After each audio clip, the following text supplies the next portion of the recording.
So everyone probably knows about the famous Doolittle Raid, where they actually did a early raid against the Japanese home islands using bombers on top of aircraft carriers, which is something the Japanese would have never suspected. I mean, after it had been done, there was wild theories from Japan that these supposed super carriers that were like three times the size of a normal carrier might have launched the bombers.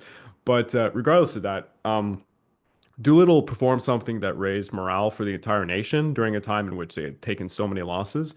It was a very important moment for the Americans. It was disastrous for the Chinese, who went through a horrifying campaign in Zhejiang, Jiangsu province, and a lot of them were killed by units like 731. Chemical warfare was used on the Uh, population. It was let's horrible. not. Yeah, but I won't go into But it. I think I really just got to say one thing about to put in context of how crazy the idea was. The medium Mitchell bombers that were used by Doodle for his raid, their minimum weight empty is around 8.8 tons. Yeah, And for comparison, the maximum takeoff weight of a Grumman Hellcat was under 7 tons. yeah, it's a huge difference, that's for sure. But that wasn't the only thing that he was responsible for. Of course, in World War II, his leadership actually would go along a lot further, and not just in the Pacific for that matter.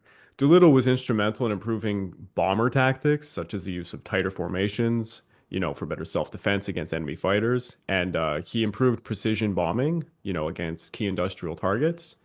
He would have a huge influence in Europe as well as the Pacific for that matter. And he had constructed, complex combat box formations, for example.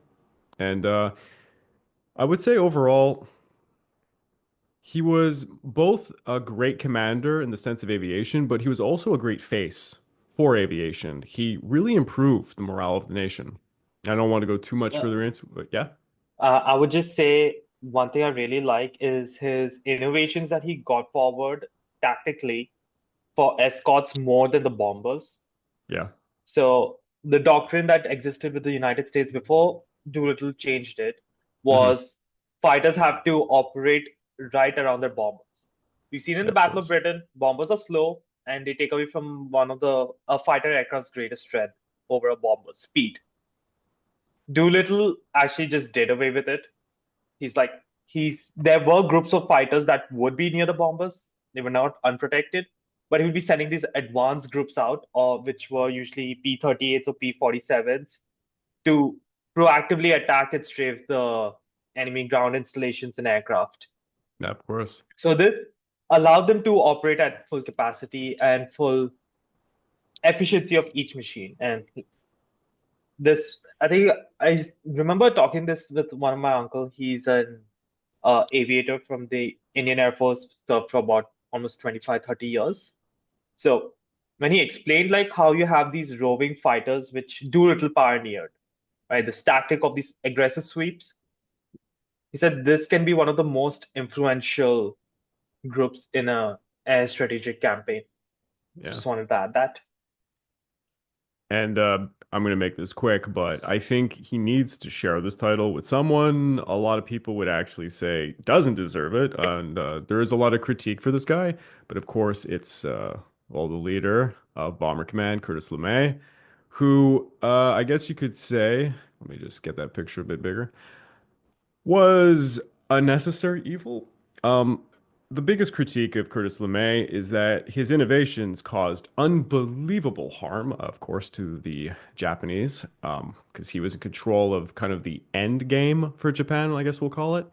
A lot of his innovations were, they would save American lives. I guess one could argue for the American side. For example, he would begin nighttime precision bombing to cripple the German war economy beforehand.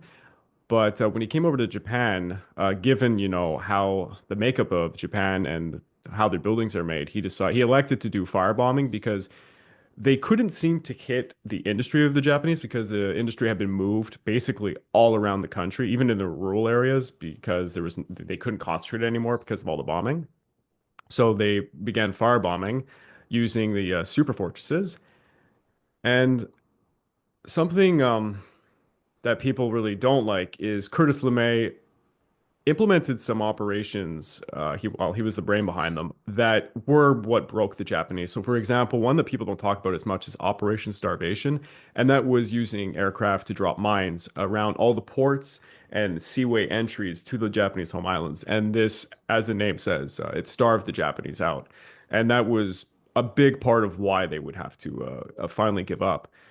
But through that and the firebombing, I mean he he's probably responsible for more than 500,000 Japanese civilians being left, like homeless, more than 200,000 being killed. I mean, 40% of like like up 66 cities were just completely leveled to the ground by the firebombing campaign. And while this is all horrible, Curtis LeMay actually had a unique defense to all this. He stated that the way to decrease the amount of overall deaths for both the combatant and the defender would be to hit them as hard as possible in a single decisive blow to just make them give up. Because what he had seen, especially during the Pacific War, was they would escalate the bombing until the enemy would give up. But by that time, they had killed just so many people.